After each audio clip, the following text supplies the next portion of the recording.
All right, welcome everybody to a special edition of the Illinois Green Party series. I'm gonna give it some lighting here. Um, that doesn't really work. We have a special guest on today, Eduardo Quintana from Arizona. Hello, sir. How are you? I'm fine. Thank you Good. for inviting me. Absolutely, my pleasure. So you are running for which district in what number district in Arizona? It's Senate. Oh, you're Senate. You're running for Senate. That's right. That's right. Everybody else I've had on is running for district something. So okay, cool. Yeah, that's okay. You're running for senator. Okay, yeah, and there's a story behind that, right? But we'll get to that in a moment. Um, well, usually always when I have a Green Party member on running for office or otherwise, I always ask them how they became a member of the Green Party because becoming a member of any third party outside of the Democrat and Republican Party, it's usually a very willful, thoughtful kind of trek towards it. Most people in the Democrat and Republican parties are that way because they grew up that way. Not all, but just about all. It's like picking your favorite sports team. Usually, it's what your dad liked. So it's that kind of thing. So how did you become a Green Party member, and when did that happen? My parents were Democrats. We were a Democratic Party family. Mm-hmm. After the Vietnam War, I got drafted. No, during the Vietnam War, I got drafted in 1969.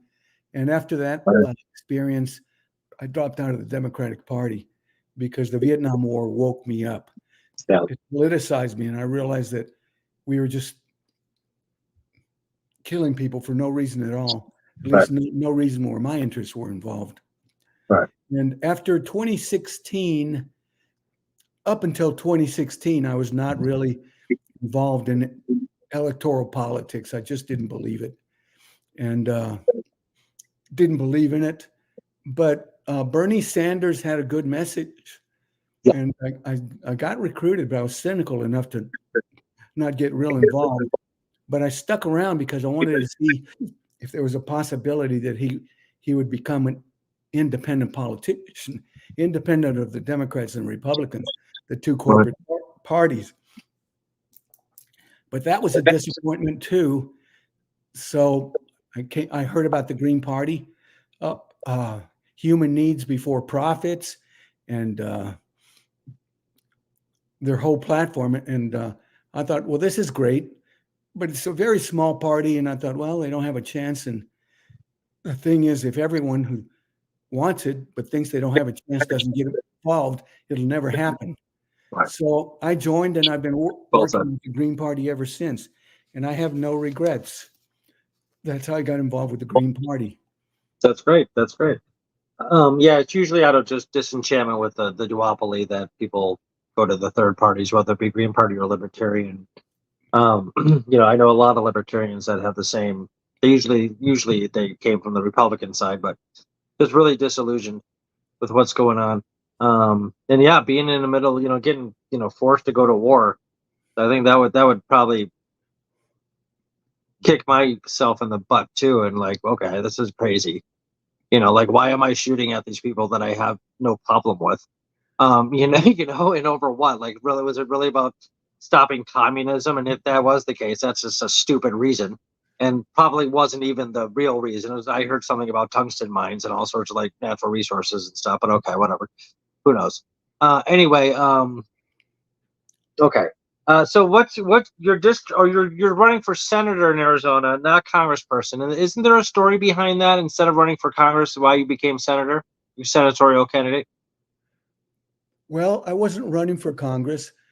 I wasn't running for anything actually, and I wasn't even going to submit my name to run for Senate. But I accidentally started seeing some of the competition that Ruben Gallego is the main Democratic Party candidate, and he seems like a nice person, an immigrant. His mother raised him, and seems like a good person. Except that the more I listened to what he said, he's a militarist, and he's an ex-Marine. He supports, the military-industrial complex. He's all gung-ho, and he supports Israel. And by definition, he supports the genocide. And I thought, well, we can't have that. We can't have that. We're not going to have somebody representing the people here in Southern Arizona that is okay with the genocide. I've been following that for a while now, and I was just aghast. I was heartsick, nauseous, to see the pictures of the babies, dusty babies being pulled out of the wreckage.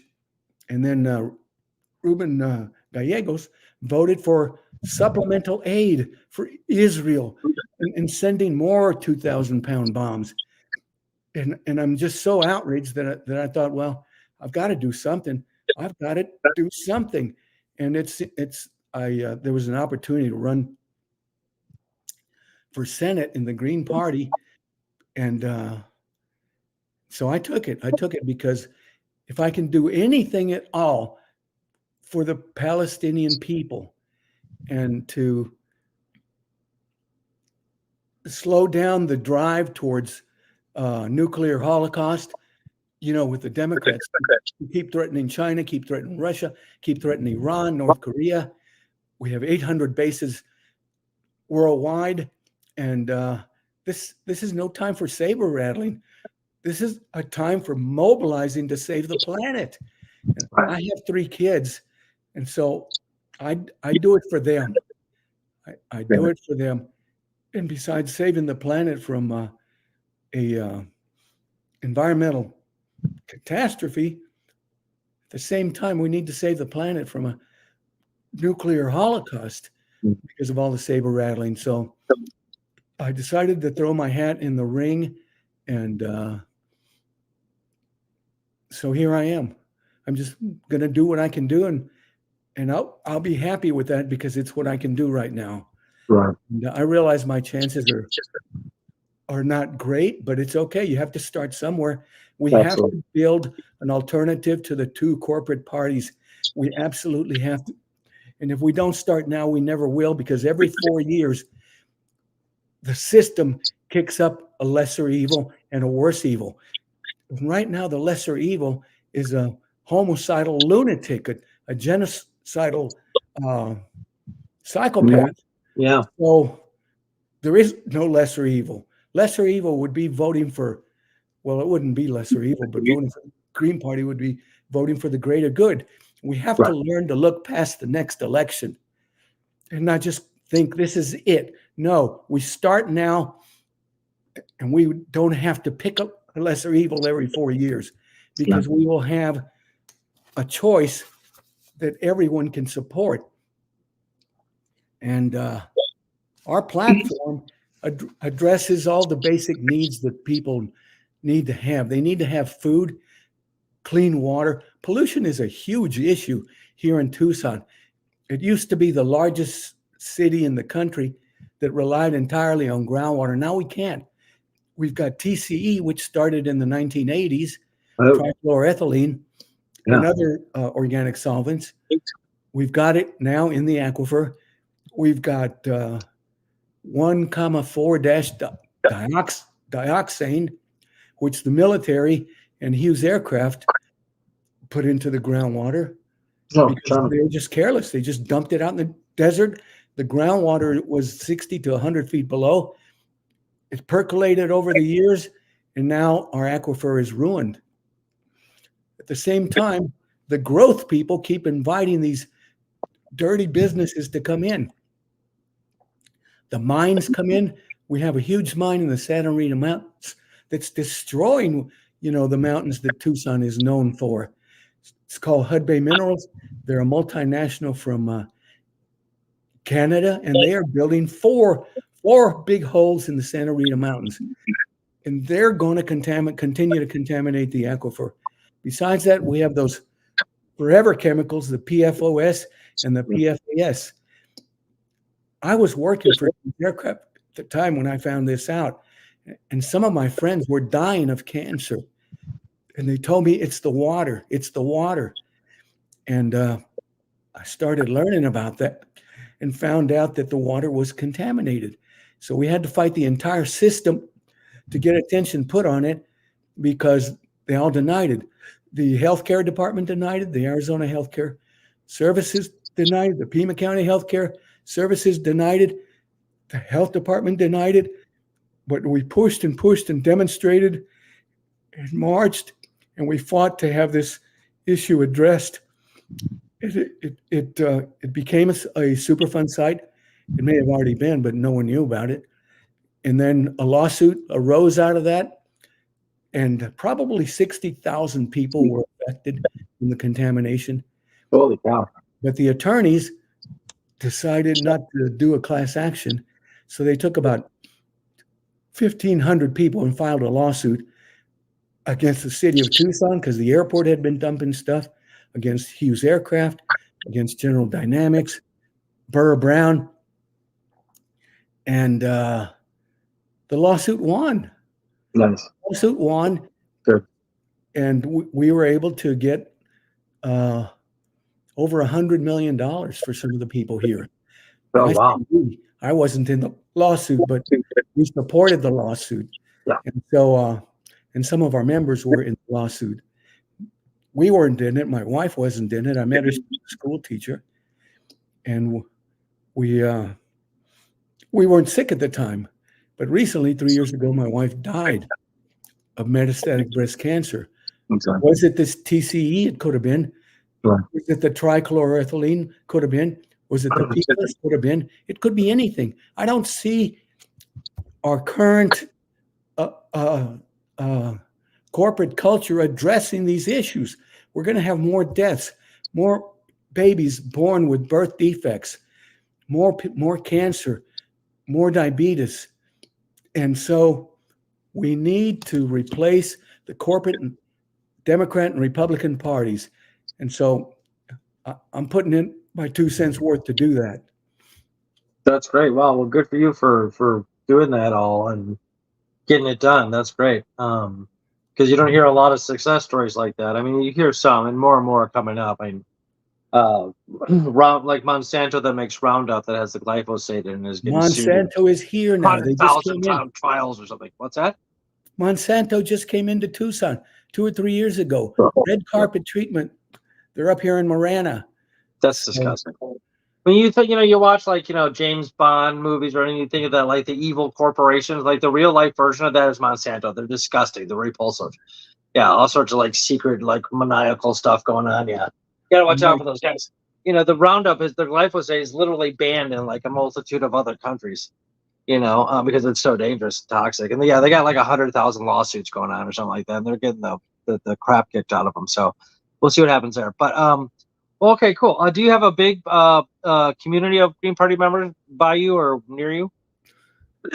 Well, there's only 3,000 in the entire state. That's not bad. A lot of people during COVID and the shutdowns and all that. We lost a lot of people. They dropped out. And we haven't brought them back. Hopefully this campaign will get the word out that the Green Party is still here. And if you don't like it, join us and help us fix it. And so we're hopefully going to utilize this campaign, and without an outright victory, we'll attract more members, more activists, more young people. I'm an old man. I shouldn't be running, but like I said, I'm compelled to run because of what's happening in the world with the climate, with the threat of nuclear war, and mainly with what's going on with the genocide in Gaza. To me, Gaza is the cause of the world right now. Yes. And the hope of Gaza is the hope for the world. But if our society can turn its back on little children being slaughtered because someone wants their land and just being dug out of the rubble, and that's seen as a solution, and Biden can just say, no ceasefire, and he's the leader of the free world, and he's setting an example, then that solution is going to be used again by other countries who see, oh, well, the U.S. can wipe out this minority, Palestinians. It's going to come up again as a solution to climate refugees that are moving by the millions, and war refugees that are just being driven out of their countries by corporations who want their land, their profits, their cheap labor. Mm-hmm. So I could see them setting up machine gun nests right here on the border and wiping out, the immigrants that are trying to come in. just to live, to provide a better life for their kids. I'm kind of an immigrant myself. I was born in Mexico, but one of my parents was born in San Antonio, so I had derived citizenship through a parent. But I never wanted to go back to Mexico because I hated the fact that people were on street corners begging for a little change so they could buy something to eat for their kids or themselves, or they'd be out there with broken arms. They couldn't afford the treatment. So I never wanted to go back. But now here in Tucson, it's like our society is becoming that way. Our society is looking more like Calcutta, India. There's people walking around that need health care. Social services have been cut. And it's becoming normal. It's normalized to see people that are injured and begging. I was out this morning. I ran into at least 2 people collecting money for funerals. For their relatives. They don't have money for the funerals. Wow. And that is really sad. And there's more and more homeless here in Tucson, houseless. And I can see them at night. I go out to buy something and I see them in the shadows barking at the telephone poles. It's sad. Some of them are families and they have no place to go. They die of exposure in the summer. They die of exposure in the winter. And the electric companies cut them off. And the thing is, they're houseless because they cannot afford homes. The rents are way too high, and the cost of the house is extremely high too. Speculators are coming into Tucson. They're buying up property and then renting it to well-to-do people, and the poor get pushed out. Mm-hmm. The neighborhoods that define Tucson are becoming gentrified, and the old people cannot afford the taxes when their taxes go up, so they're pushed out into the street, and they don't last long out there. It'll be up in the 115, 118, 120 before summer's out, and all these people cannot survive out there. And our society is becoming more heartless, more pitiless, and has no time to take care of, all these people that are being cast out into a wilderness. It's famous, person said something about barbarism or socialism. I think it was Rosa Luxemburg. And I'm a socialist because I've looked at the situation, and that, with a few modifications, is the way to go, because we have a Bill of Rights. We keep the Bill of Rights, but add to the Bill of Rights, the right to housing, the right to health care, the right to education, free education for all, the right to food, the right to clean water. Those would be added to the Bill of Rights. Yeah, no, that's a very good idea, and a lot of people are saying the same thing about expanding it. If not federal constitution wide, at least state by state. Mary von Rossum, who is the founder of Delaware River Keepers, I believe, and Green for the generations, and she goes around. She tries to get states to institute into their state constitutions the right to a clean environment. She succeeded in several. New York, I think New Mexico, and I think there's one more. But she's doing stuff like that. So people are out there doing that kind of stuff, which is really important. I don't know. There's so much denial that there's any sort of problem with climate change at the federal level with the lunatic right, thinking that they know more about science than scientists do. That's the part that actually pisses me off, is that I can't stand know-it-alls. I can't stand people who chime in on things they literally know nothing about because they Googled some stuff. It drives me batty. Anyway, but it happens. So, okay, cool. Is there any besides climate change and the aquifer you were talking about? Okay, so I lived in Scottsdale for almost a year, right next to Phoenix. Yeah, and it's hot, dude. It gets really hot. I had a great, wonderful time. Don't get me wrong. Scottsdale was a lot of fun, but man, Oh, there you, was you can this. complain about the heat. We complain about the heat, but we live here. I've been here 40 years, so The winters were lovely. When I now I'm in the Chicagoland area, and the winters are like horrifying. But okay. Um, but any other like environmental concerns going on by you besides the aquifer and climate change in general? Any sort of, I think you mentioned the mine before. Um, we're running out of water. you're running out of water. I was just going to say, because the Southwest you hear about, Arizona in the news concerning you guys are running out of water. And like it's they got to like ship it in, and that's not a very efficient ecological system. Well, the mines can pump all the clean water from the aquifer that they want.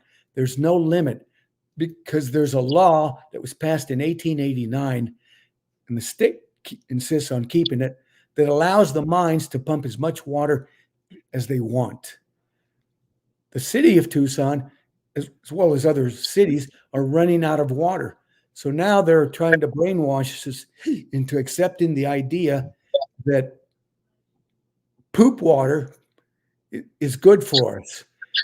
And that's the direction that they're moving into, getting us to accept potty water, while the mines and industry can use as much as clean water as they want to. Wow. So that's crazy. All right. So Ariel is watching, and he's asking if we've talked about the ballot access situation in Arizona yet. We have not. No. Who's asking? Ariel, who's the guy who connected us. Oh, good for him. Okay. Well, you can't turn the TV on without get a commercial about how our democracy is in danger and we have to protect our right to vote and so forth and so on. And usually they're sponsored by Democratic Party. But here, the Democrats are sponsoring a couple of frauds, 2 or 3 frauds that have signed up to run as Green Party members when they're not. That's the story. That's what I was referring to earlier. I guess I kind of get my signals mixed up there. But go ahead, tell that story, because that's crazy. Well, like I said, I wasn't going to run. But then all of a sudden, we've got these Green Party candidates running. And we looked into them because, like I said, we're a small, intimate party. We know each other. We have potlucks. We get together. We go to parties. And we discovered that there is, 2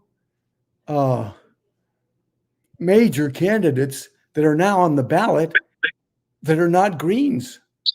And I think one of them was registered independent when he signed up to run as a Green. And they're supported by dark money from out of state. They're supported by the Save Democracy PAC, which is a well-known PAC, the End Citizens United PAC, and Defend the Vote PAC. And they've donated tens of thousands of dollars to these 2 phony candidates that are running as Greens and are not Greens.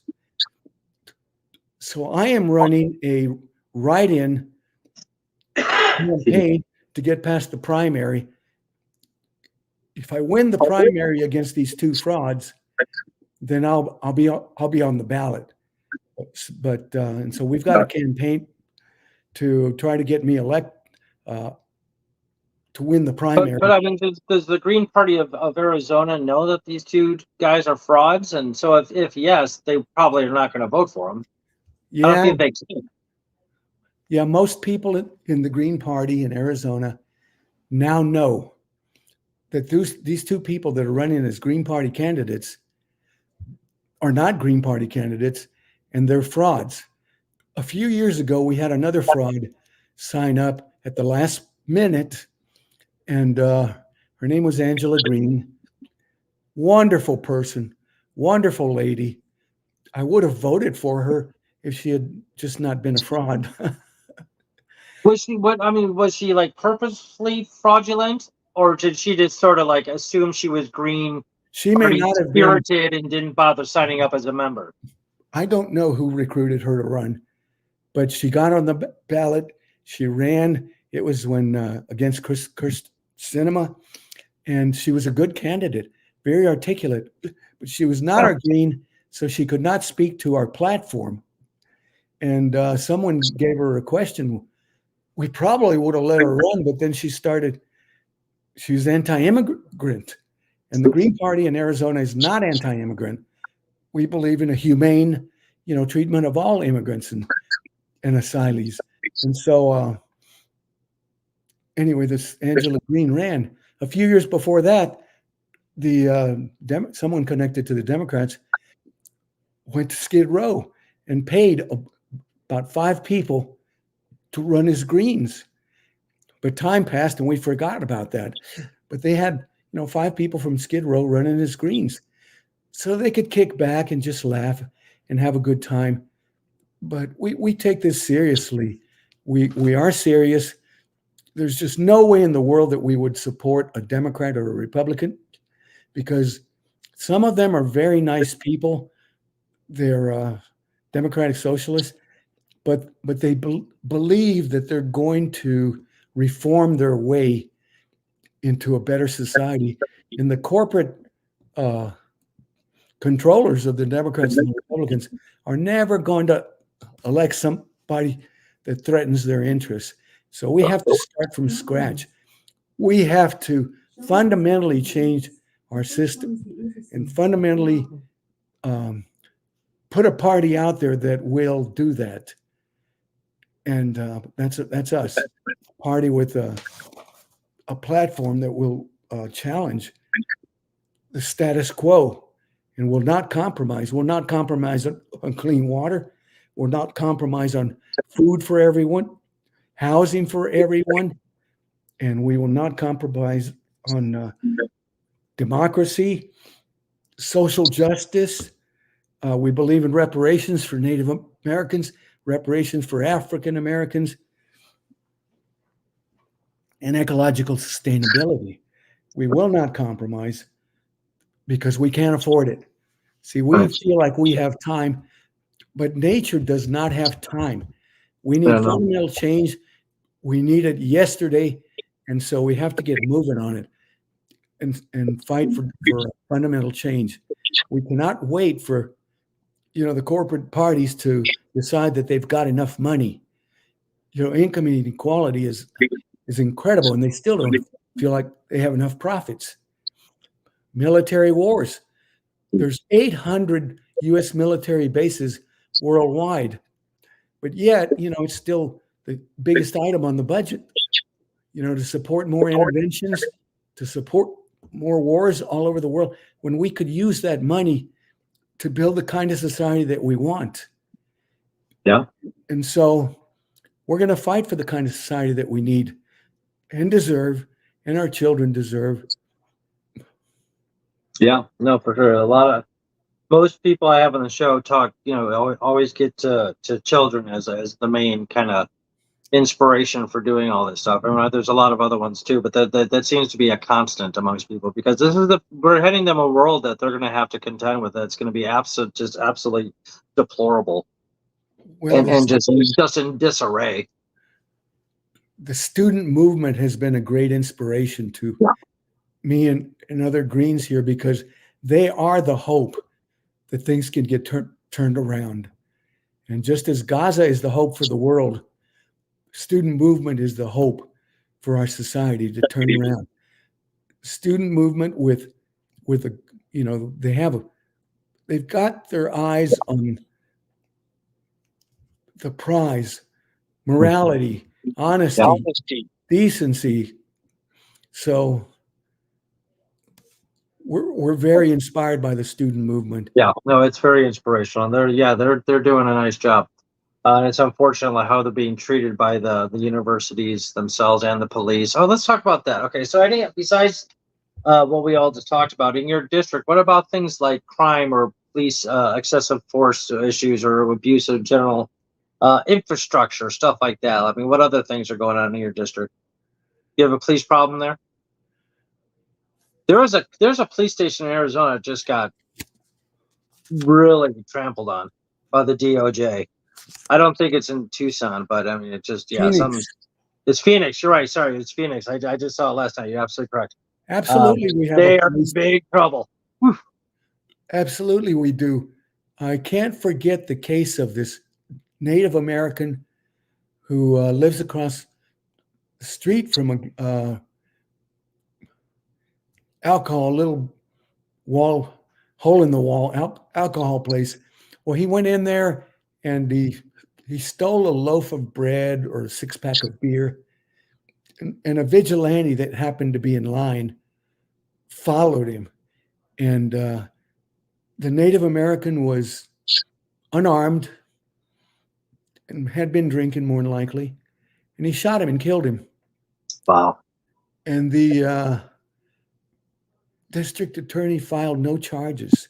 Whoa. So here you have a guy who run around Tucson that carrying guns and shooting people because he thinks they're stealing.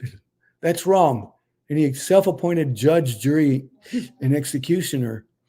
And the paper didn't even release his name because they didn't want him possibly being retaliated against.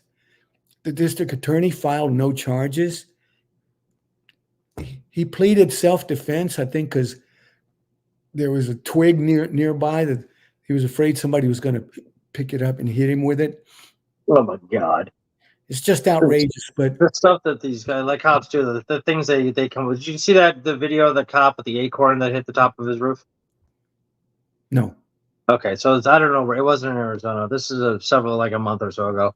A cop, they had some guy in the back of this squad car in front of this cop, and he was already in handcuffs. And an acorn fell off the tree above the cop car and hit the cop car. And all of a sudden, the cop's like, "Shots fired! Shots fired!" and unloads into the back of the squad car.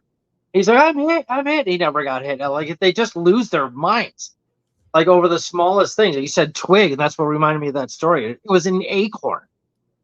Shots fired! Like they're just crazy people. All right, sorry, go ahead.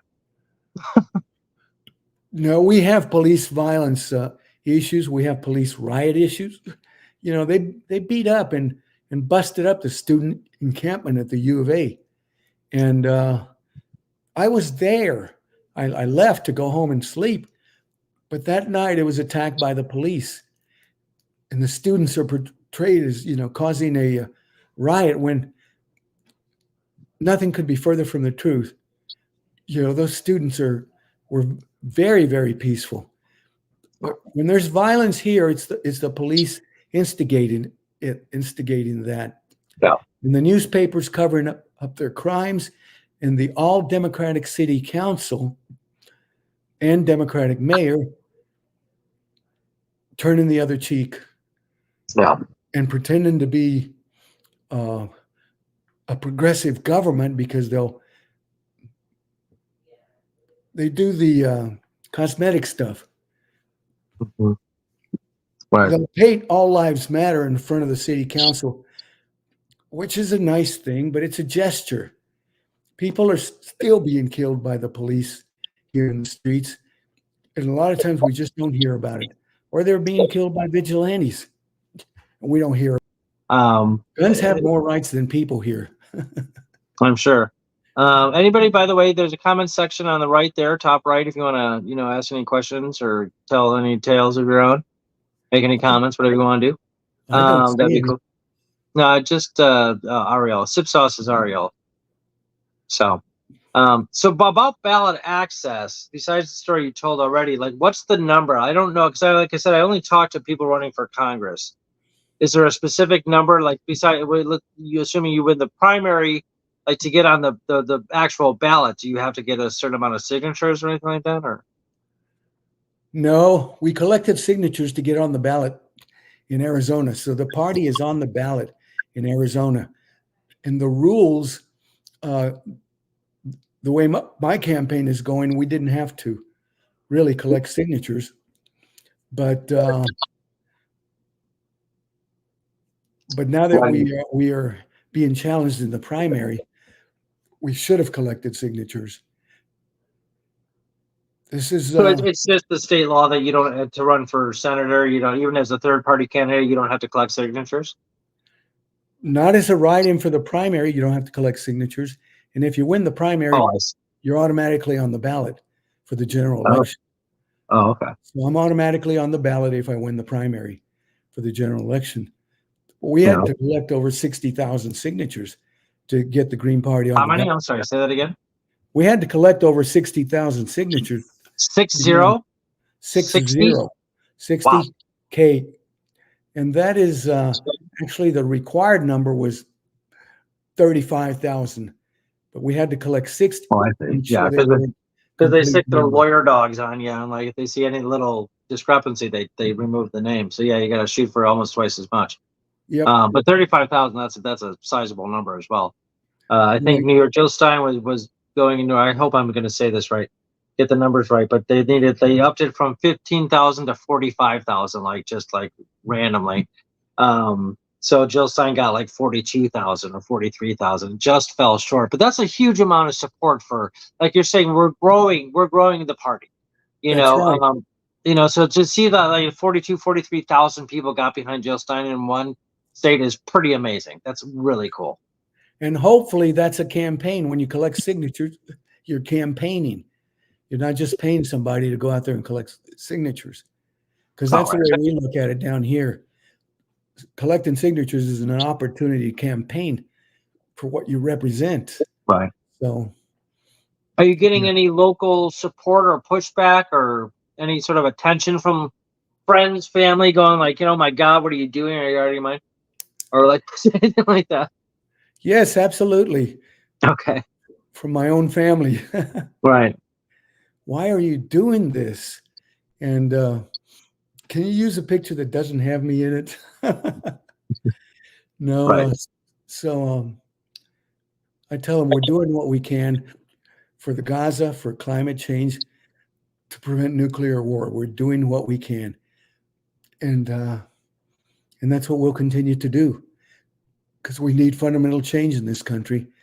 Yeah. It's not going to happen if no one does it, because it's discouraging or because our chances don't look good. So. Yeah, no, it's true. Yeah, don't let them talk you out of it, folks. So that's all propaganda nonsense. First of all, anybody who believes that there's even such a thing as a wasted vote doesn't understand how voting works. It doesn't understand statistics, because the polls show that the vast majority of the people that vote third party, they know this from exit polls, wouldn't have voted if there wasn't a third party candidate. So this whole idea, for multiple reasons, but one reason for this whole idea of like taking votes away from another candidate is nonsense, because it wasn't theirs in the first place. So there's no actual taking. Okay. And like, well, they would have likely voted. First of all, the polls don't show that. They show that the people who vote third party wouldn't have voted at all if there wasn't a third party candidate. So you can't use that argument either. So we're not spoilers or anything else, but we are trying to win over you. Okay. I mean, but like, I interviewed Chester Todd from Wisconsin District 1 last week. That was a great interview this past Tuesday. And he said, like, as soon as he announced his candidacy, like, Democratic people from the Democratic Party up there called him and said, hey, you're going to like take votes away from our candidate. Like they called him to say that, like, yes, we know that. Like, that's what we're not taking anything, but we're trying to like get more votes than your candidate. That's the point. why are you even making this phone call to me? Why do you feel like you're entitled to these votes? It's ridiculous. So like just shenanigans like that. And then you're talking about like people pretending to be Green Party members. Oh man, that's nasty. So yeah, there's been some pushback, and we expect some more. Right now, they're keeping a low profile. I can't locate these two other candidates. They haven't contacted the Greens, and they're keeping a real low profile. They're happy with just being on the ballot, and but they're not going to get away with it. They're not going to win the primary if everybody in the Green Party knows that they're frauds. And that's what we're focusing on, just trying to. Do you know their names? Yeah, sure. I want to look these dudes up. Do a little journalistic investigating here. Yeah, that would be great. Yeah, let's see. Ariel, are you with me here? We need to get on this. Hernandez. Say that again. I'm sorry. Arturo Hernandez. Arturo. You spelled the Hermandez. Oh, Arturo Hernandez. Okay. And we believe he's a Republican Party plant. Republican Party. Republican plant. And then the other one is Arturo Hernandez is from Southern Arizona, Yuma. And then Here it is right here. It's actually on the Green Party website that these guys are drawing suspicion of being plants. Ooh, okay. I'm going to have to read this. Okay, what's the other guy's name? Michael Norton, who's being supported by the Democrats. And we know that he's being supported by the Democrats because he's gotten a whole bunch of campaign contributions from major Democratic Party supporters. Okay, so can you see it? Here's this guy. Yeah, that's him. I can't locate him. I'd love to talk to him. I'm gonna get on that and see if I can get a hold of him, because if he's a candidate for the Green Party, I'm gonna have him on the show. And excellent. If he's a fraud, then I guess we'll just have to expose him. And ask him when he's going to pay his dues, because he's never paid dues, and he's never come to meetings. Yeah, you're not. That means if he's not a member, he can't. I don't see how the Green Party would even allow him to run. That's the state of Arizona allowing him to run. Okay, gotcha. Okay, I understand. And we'd love to exclude him, or at least get his dues paid up, and ask him what chapter, what branch does he belong to. We don't have a branch in Yuma, so yeah, you can get a hold of him. I'm gonna. Sure.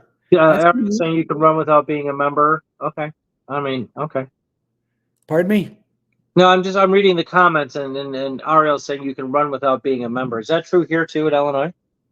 I thought you had to be a member to run. Because there's all sorts of regulations, there's some stipulations about running, like you're not allowed to take donations from big corporations and stuff like that. So if you're not a member, then you're not actually representing the Green Party. That's okay. Anyway, well, all right, whatever. Learn something new every day. I'll do some extensive research on that and see if I can get some info here, and I'll let you know. I got your cell number. Please do. He says, tell him I'd like to talk to him. Give him my number. Okay, well, or at least your email address. A friendly conversation, Yeah, I mean, maybe he's just. I'm wondering if these guys giving them the benefit of the doubt. Sit for a moment here, like if they're not plans, that if they just sort of like identify with the Green Party and therefore they feel like they can do that without actually getting a hold of the Green Party proper. I don't know, but then they might be planned. That would be a new low to like send plants in as like false candidates for third parties to like sabotage the election. Wow. It's already bad enough, again, like going in, sticking their lawyer dogs on the petitions and everything else and all the other shenanigans they do. Like that would be just holy cow. Oh man. Anyway, I don't even see like how that could be legal. But anyway, all right. It doesn't seem like it would be legal, and but it is. The Green Party have some sort of like what would it be? I don't know, copywriters or not a patent, but like a copyright on the name or anything like that. I mean, is it an official legal organization where like if you do something like that and like the Green Party can legally say you can't do that and stop you? I don't know. Ariel, do you know? Well, the thing is, the electoral laws in Arizona allow them to do that. You don't have to pay dues. You can just claim any party you want. Yes, and run for office. But you got to run through the primary, and that's where they decide yes or no.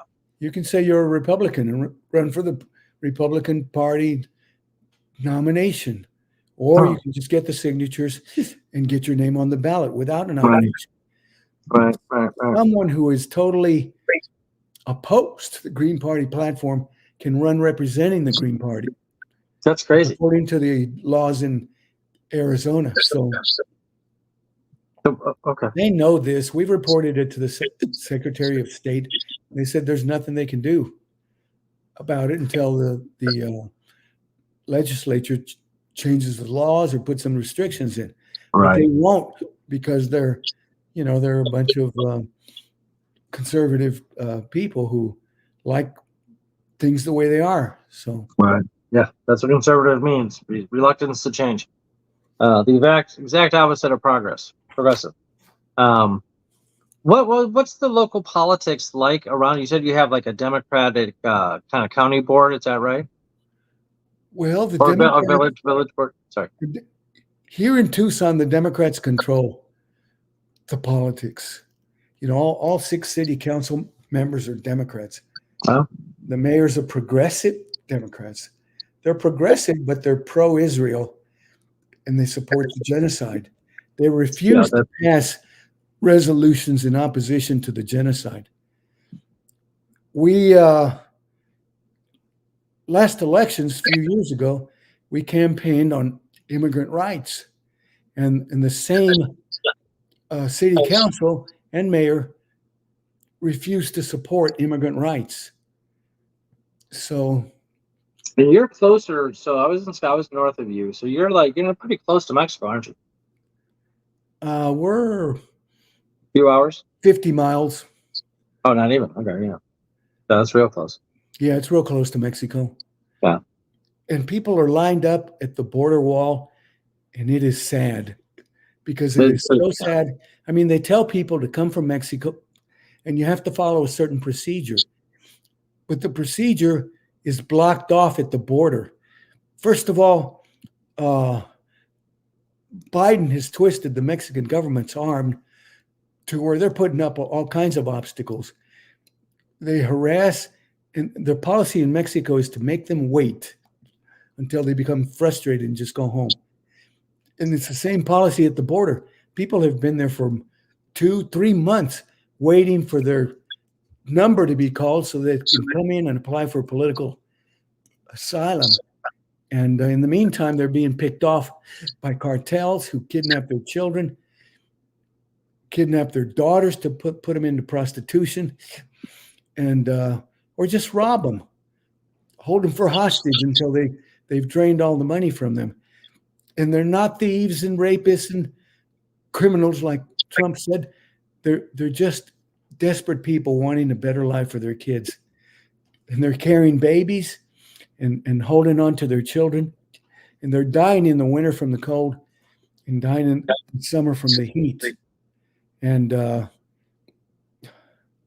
it's very sad. It's a very sad commentary on our society that this is how we treat the poorest of the poor, that we really victimize them and try to frustrate them and starve them until they're forced to leave, go home, a lot poorer than when they got there, and maybe with fewer members of their family because they've been recruited into the cartels or kidnapped to work for the cartels. So, yeah, that's awful. Justin B says the key is to get registered Greens to write in Eduardo in the primary. You've got to get all of the Green Party members in Arizona to come out for Eduardo. So yes. How is the campaigning going? As far as like I'm sorry, go ahead. Pardon me? Is Justin on your campaign team? Justin is a roaming green. Roaming green. He roamed through Arizona and went just about to every little town. He helped us collect the signatures that we were collecting. Oh, that's great. To get the party on the ballot. And Justin has been a tremendous help. Very, very good-natured, good-humored, good sense of humor. All around just good human being.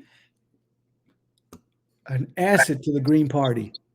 An incredible asset. So, I think I know Justin. And Ariel's saying some things that I think I know who that is. Okay. Very cool. Being a big help. Ariel's being a big help on my campaign. And Cody Hanna, the co-chair of the Arizona Green Party, tremendous help. He's running for Chandler City Council. And that is a bright bulb in the Green Party. He's going to shine. If he already is to the people that know him, but he's quite a talented person. Those are three talented people: Ariel, Justin, Cody, and Very cool. they're Yeah, very. Ariel joined us not terribly long ago, and it's just he hit the ground running. I mean, Ariel, hope you're listening. He has hooked us up with so much cool stuff, and he's just all he goes to New York to petition for Gil Stein. I mean, like, he's really into it, and he's gotten me the last 12 guests I've had, maybe. I mean, just something like just forever. He just really knows how to connect with people all over the country. It's very cool. So thank you, Ariel, for all your efforts. You're welcome, sir. It's very cool. So we got just a few minutes left here. We kind of covered the bigger stuff, but anything else you wanted to talk about, or like, oh well, how is the like actual like, are you going door to door to popularize yourself? Like, how are you raising your profile amongst the general public? Right now, it's mainly online.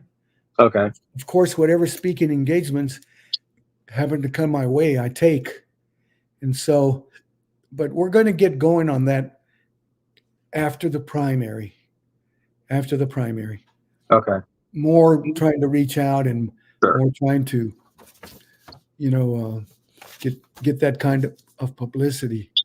But That'd be so exciting if we can get Green Party member of the Senate. That would be unbelievable. That itself would raise our profile considerably. well, I will do the best I can. And we will back you as well, whatever way. For here in Chicago, I can only do it like morally, but I'm I in can. Tucson. What's that? I'm in Tucson, Arizona. No, I said I know. I mean, the only help I can give you here in Chicago is morally, just sort of an abstract. Go get them, and having you on the show, of course. But yeah. So, but hopefully you can rally the Green Party people in Arizona, and get them motivated. That'd be awesome.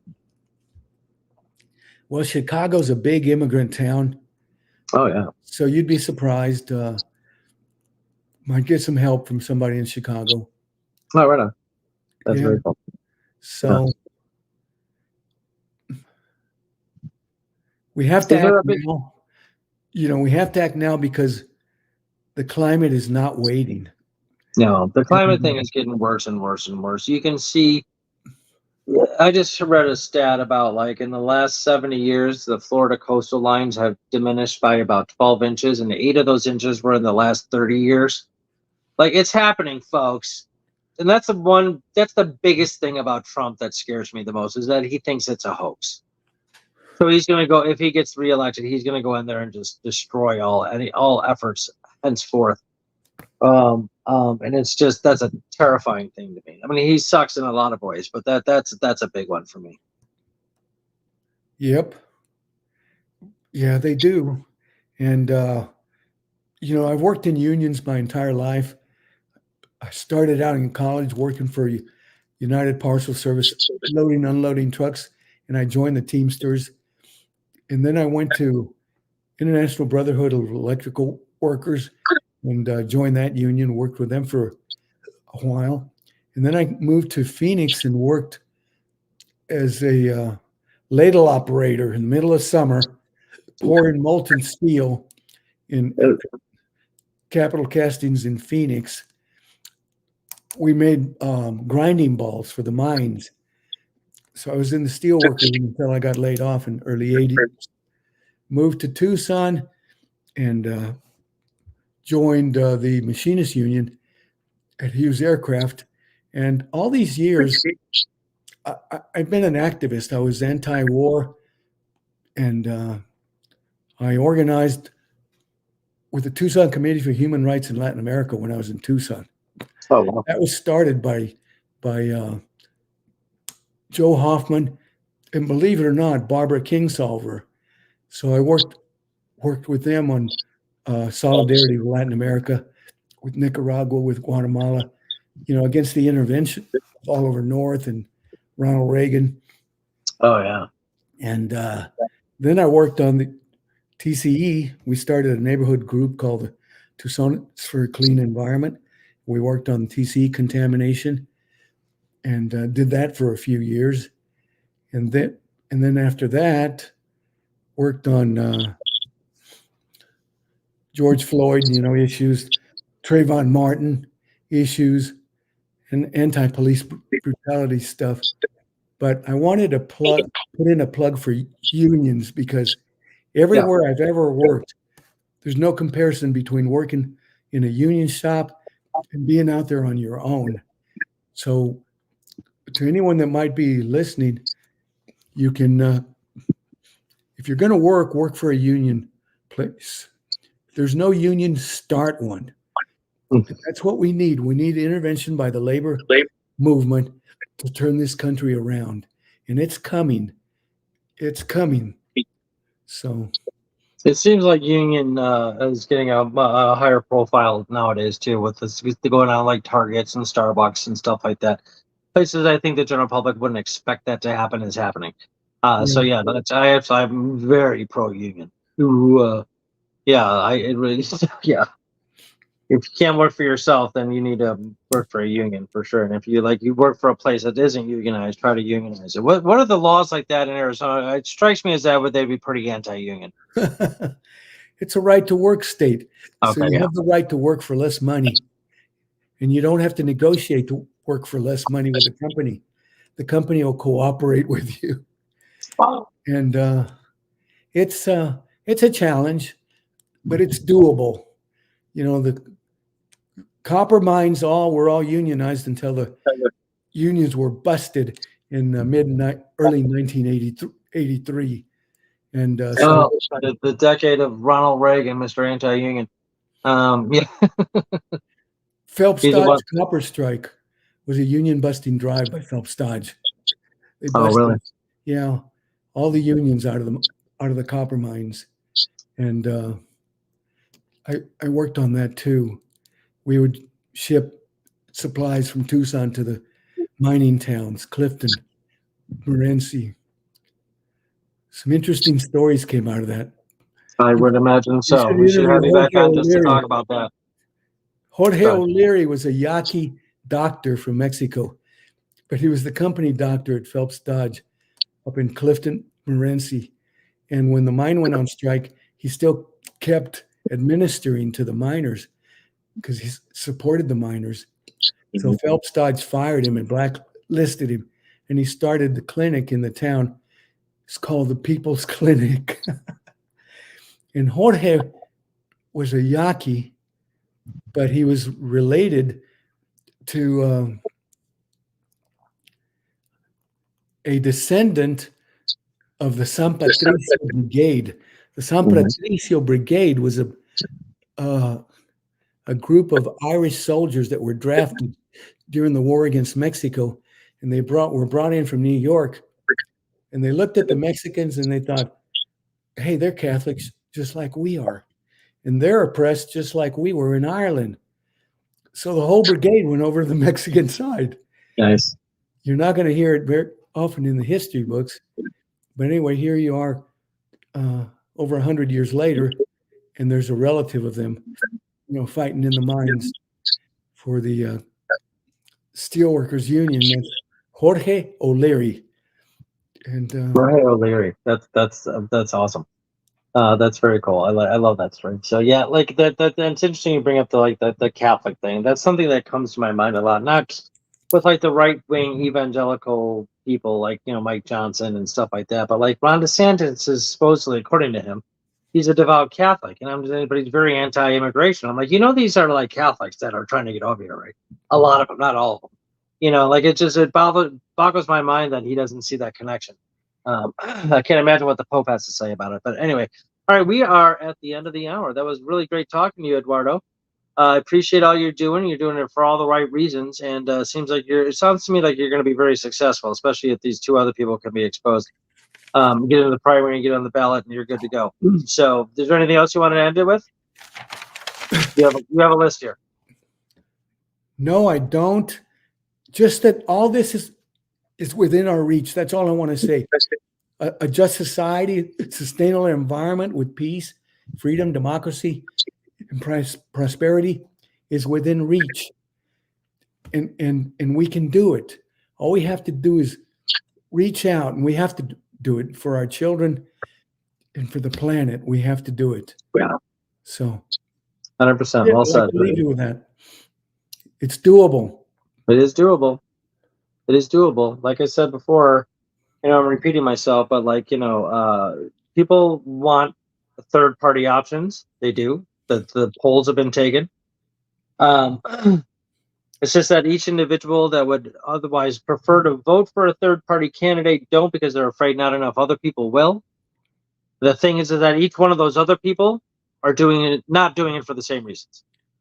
You just need to stop talking yourself out of it. Just don't worry about what other people are doing and vote your conscience. That is the best way to do it. If you want a third party candidate and there's one on the ballot, vote for it. It's okay. It's better.